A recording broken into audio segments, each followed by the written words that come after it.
حضرت موسیٰ علیہ السلام اور فرعون کا واقعہ قرآن مجید میں بڑی تفصیل سے بیان کیا گیا ہے۔ یہ واقعہ اللہ کی قدرت، توحید کی دعوت اور حق و باطل کے درمیان ایک عظیم معرکے کی داستان ہے۔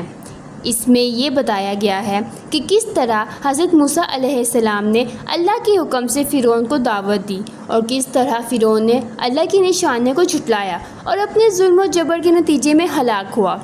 مصر پر فرعون کی حکومت تھی جو خود کو خدا مانتا تھا اور بنی اسرائیل کو غلام سمجھتا تھا۔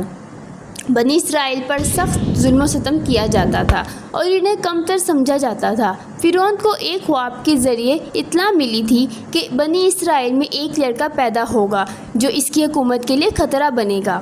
اس خواب کی تعبیر کے بعد فرعون نے حکم دیا کہ بنی اسرائیل کے پیدا ہونے والے ہر لڑکے کو قتل کر دیا جائے گا۔ حضرت موسیٰ علیہ السلام ایسے حالات میں پیدا ہوئے۔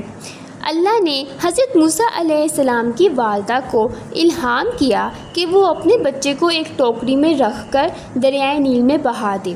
اللہ کی قدرت سے یہ ٹوکری فرعون کے محل تک پہنچ گئی، جہاں فرعون کی بیوی آسیہ نے بچے کو دیکھ کر اسے اپنا بیٹا بنانے کا فیصلہ کیا۔ یوں حضرت موسیٰ علیہ السلام فرعون کے محل میں پروان چڑھے۔ جوانی میں حضرت موسیٰ علیہ السلام نے ایک قبطی کو ناحق قتل کر دیا، جس کے بعد انہیں مصر چھوڑ کر مدین کی طرف ہجرت کرنا پڑی۔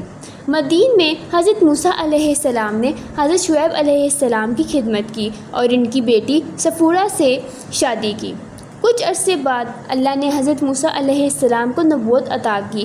جب وہ کوہ طور کے قریب تھے، اللہ نے انہیں حکم دیا کہ وہ فرعون کے پاس جائے اور بنی اسرائیل کی آزادی کا مطالبہ کرے۔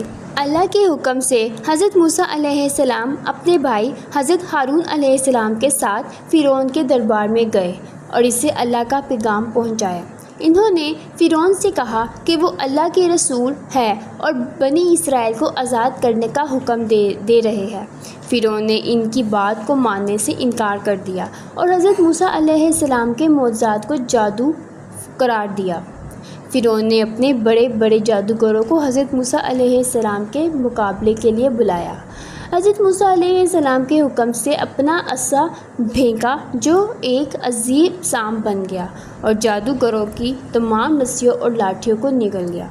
جادوگروں نے یہ دیکھ کر فوراً پہچان لیا کہ یہ عام اور جادو نہیں ہے بلکہ اللہ کا معجزہ ہے۔ انہوں نے فوراً ایمان قبول کر لیا۔ فرعون نے غصے میں آ کر جادوگروں کو سخت سزا دی، لیکن وہ اپنی ایمان پر قائم رہے۔ حضرت موسیٰ علیہ السلام کی باتوں کو جھٹلانے اور ان کی معجزات کو نہ ماننے کی وجہ سے اللہ نے فرعون اور اس کی قوم پر مختلف عذاب نازل کیے۔ یہ عذاب مختلف شکلوں میں آئے، جیسے کہ خون کا عذاب، مینڈکوں کا عذاب، جوؤں کا عذاب، ٹڈیوں کا عذاب اور پانی کا خون میں بدل جانا۔ ہر بار جب عذاب آتا، فرعون وقتی طور پر حضرت موسیٰ علیہ السلام سے درخواست کرتا کہ وہ اللہ سے دعا کرے کہ عذاب ختم ہو جائے، لیکن عذاب ختم ہونے کے بعد وہ دوبارہ اپنی ضد پر قائم ہو جاتا۔ آخر کار اللہ نے حضرت موسیٰ علیہ السلام کو حکم دیا کہ وہ بنی اسرائیل کو لے کر مصر سے نکل جائے۔ حضرت موسیٰ علیہ السلام نے بنی اسرائیل کو رات کے وقت مصر سے نکلنے کا حکم دیا۔ جب فرعون کو حضرت موسیٰ علیہ السلام نے اللہ کے حکم سے اپنے عصا کو سمندر پر مارا، جس سے سمندر 2 حصوں میں بٹ گیا اور اس کے درمیان ایک راستہ بن گیا، بنی اسرائیل اس راستے سے گزر کر پار ہو گئے۔ جب فرعون اور اس کے فوج بھی اس راستے میں داخل ہوئے تو اللہ نے سمندر کو دوبارہ آپس میں ملا دیا، جس سے فرعون اور اس کی پوری فوج غرق ہو گئی۔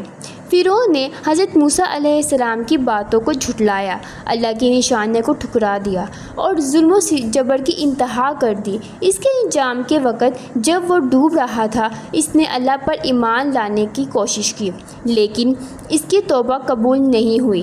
قرآن میں اس واقعے کو بیان کرتے ہوئے اللہ نے فرمایا ہے کہ جب فرعون غرق ہو رہا تھا تب اس نے کہا، میں ایمان لاتا ہوں کہ اس کے سوا کوئی معبود نہیں جس پر بنی اسرائیل ایمان لائے، اور میں بھی فرمانبرداروں میں سے ہوں، لیکن اللہ نے اس کی توبہ قبول نہیں کی۔ کیونکہ وہ آخری لمحے میں تھی جب اس کا انجام قریب تھا۔ حضرت موسیٰ علیہ السلام اور فرعون کا واقعہ ہمیں اللہ کی قدرت، حق و باطل کے معرکے اور ایمان کی اہمیت کا سبق دیتا ہے۔ فرعون کی کہانی ہمیں بتاتی ہے کہ ظلم، غرور اور اللہ کی نشانیوں کو جھٹلانے کا انجام ہلاکت ہے۔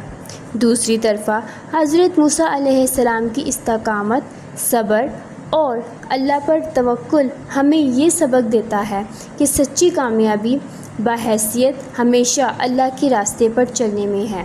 یہ واقعہ آج بھی ہمیں یاد دلاتے ہیں کہ اللہ کی راہ میں مشکلات آئے گی، لیکن آخر کار حق کی فتح اور باطل کو ہمیشہ شکست ملے گی۔